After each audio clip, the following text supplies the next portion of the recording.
Томирис от языка Авеста Тахмараис, прекрасная обликом, приблизительно 570-520 годы до нашей эры, иранская царица массагетов.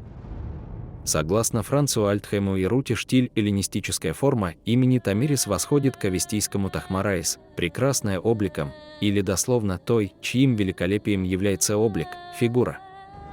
То есть имеющая отношение к Теймр, Ирейяй, роскошь, богатство.